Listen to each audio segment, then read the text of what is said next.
So, welcome to part 2 of this episode where we make some remoulade. Now, remoulade is sort of what you want it to be. There's two basic styles of remoulade. There's the French and there's the New Orleans, and then there's many variations within these styles. So I'm making my variation on kind of a New Orleans style. Now, they all start with mayo. I'm using the homemade mayo from part 1 of the episode, but feel free to use store-bought. That's just fine. I have my recipe that I made earlier, made about a half a cup of mayo.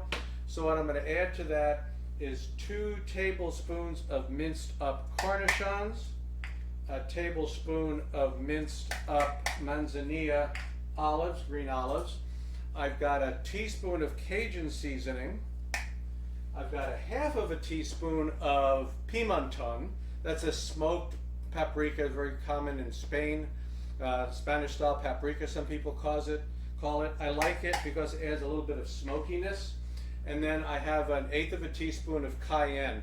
That's optional, and the other option is you could turn out to make it spicier.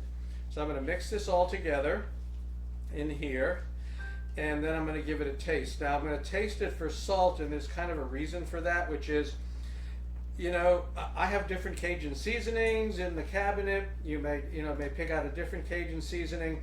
So what's going to depend on that is going to depend on how much salt is an ingredient in the Cajun seasoning. So you sort of have to give that a taste.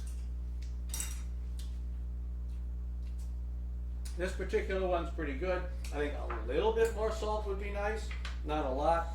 The cayenne pepper is a nice addition too.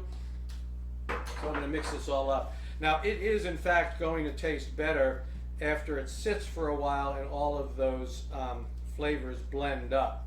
So I'm going to stick this in the fridge. And actually I don't know what I'm going to do with it, but I'll think of something. Watch for a future episode. See you next time.